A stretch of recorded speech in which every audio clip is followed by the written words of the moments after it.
ओम श्री परमात्मने नमः।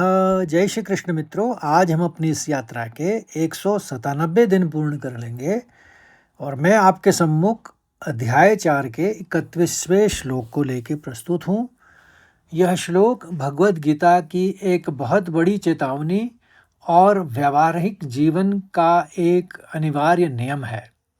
पिछले श्लोकों में कृष्ण ने कई तरह के यज्ञों, साधना और संयम पद्धतियों का वर्णन किया था। इस श्लोक में वे बताते हैं कि जो व्यक्ति अपने जीवन को यज्ञ नहीं बनाता, उसका हश्र या परिणाम क्या होता है। वे साफ करते हैं कि निस्वार्थ भाव से के बिना यह संसार भी एक नरक जैसा ही है। प्रसंग यह है, श्री कृष्ण अर्जुन को समझा रहे हैं कि यज्ञ निस्वार्थ कर्म या कर्तव्य पालन केवल मोक्ष पाने के लिए ही जरूरी नहीं है, बल्कि इस दुनिया के में सम्मान और शांति से जीने के लिए भी अनिवार्य है। तो श्लोक की तरफ बढ़ते हैं। यज्ञ शिष्टामृत भुजो यान्ति ब्रह्म सनातनम नायल्लोको यस्तज्ञस्य कुतो अन्यः कुरु सत्तम। एक बार और सुनिए। यज्ञशिष्टामृत भुजो यान्ति ब्रह्म सनातनम नायल्लोकोस्त्यज्ञयज्ञस्य कुतो अन्यः कुरु सत्तम। अब चरणबद्ध तरीके से इसका उच्चारण समझिए। पहला शब्द एक ही है पहले चरण में, यज्ञ शिष्टा मृत भुजो। आराम से पढ़ लेंगे, यज्ञ शिष्टा मृत भुजो। दूसरे चरण में 3 शब्द हैं, यान्ति, ब्रह्म और सनातनम। आघात लगने से क्या होगा कि तव के बाद आप भ का आघात लेंगे, तो यान्ति ब्रह्म सनातनम। तीसरे चरण में 2 शब्द हैं, नायं, और वो अनुस्वार लेते लौ का, क्योंकि आगे वाला शब्द लौ है, तो नायल कहेंगे आप उसको, नायल। लोको अवग्रह है तो लोकोस्त्य, एक साथ पढ़ लेंगे सौ त य करके, लोकोस्त्य। फिर यज्ञस्य, लोकोस्त्यस यज्ञस्य, नायल्लोकोस्तयज्ञस्य। और चौथे चरण में 2 शब्द हैं, कुतोन्यख और कुरु सत्तमा। कुतोन्यख, कुतोन्यख, कुतो के संग नौ अवग्रह में नौ का एक उच्चारण आएगा, हल्का सा हस्व। कुतोन्यख, कुतोन्यक कुरु सत्तम। अब पूरे श्लोक को एक बार फिर से दोहराता हूँ। यज्ञ शिष्टामृत भुजो यान्ति ब्रह्म सनातनम नायल्लोकोस्त्ययज्ञस्य कुतोन्यक कुरु सत्तम। इसके शब्दार्थ और भावार्थ को भी समझते हैं। पहला शब्द है यज्ञ शिष्ट अमृत भुज।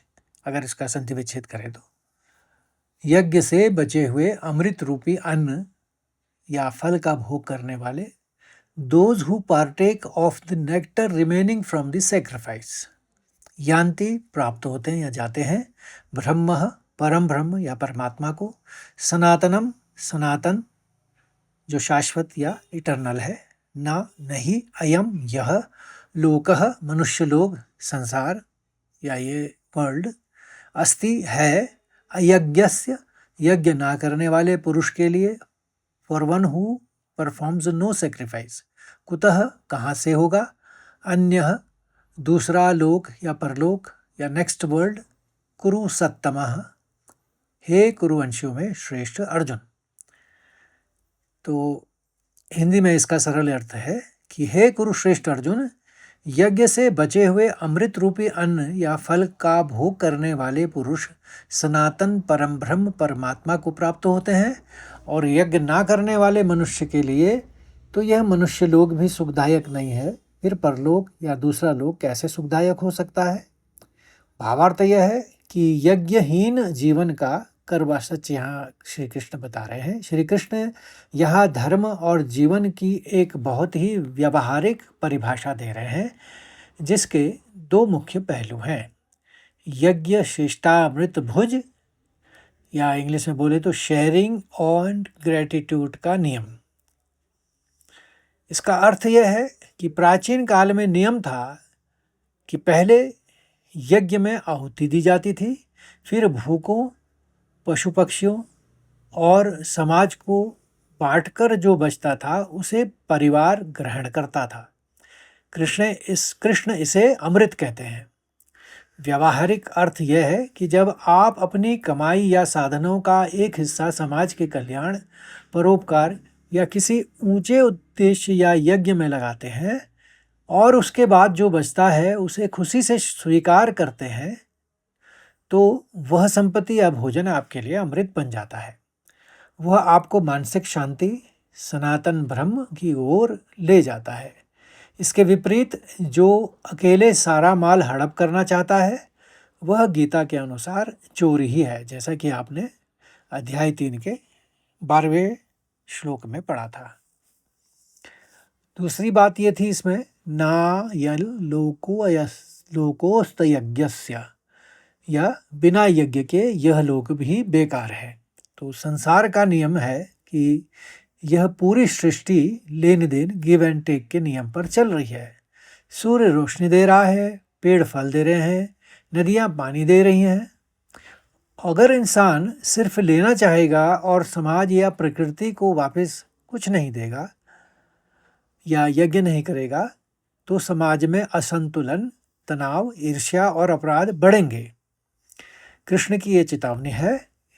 कृष्ण अर्जुन से कहते हैं कि जो व्यक्ति पूरी तरह स्वार्थी है, जिसके जीवन में कोई त्याग या कर्तव्य भाव नहीं है, उसे इस दुनिया या मनुष्य लोक में कभी सच्चा प्रेम, सम्मान या मानसिक शांति नहीं मिल सकती।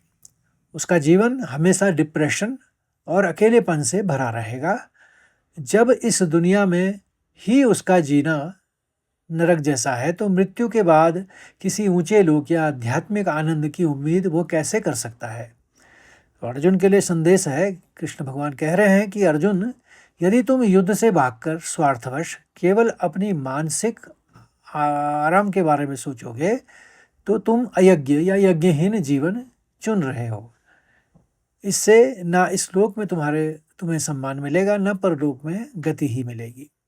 इसलिए उठो और समाज में न्याय की स्थापना के लिए इस कर्तव्य रूपी यज्ञ को पूरा करो, यानी लड़ाई करो। तो आशा करता हूँ मित्रों, आपको यह श्लोक अच्छी तरह से समझ में आ गया होगा, और अच्छा लगे तो इसको लाइक करिए, शेयर करिए और अपने अन्य साथियों को इस मार्ग से जोड़िए, ताकि वे भी इस यज्ञ रूपी यात्रा से लाभान्वित हो सके। कल फिर मिलते हैं एक नए श्लोक के साथ, यानी 32वें श्लोक के साथ। तब तक के लिए जय श्री कृष्ण, राधे राधे।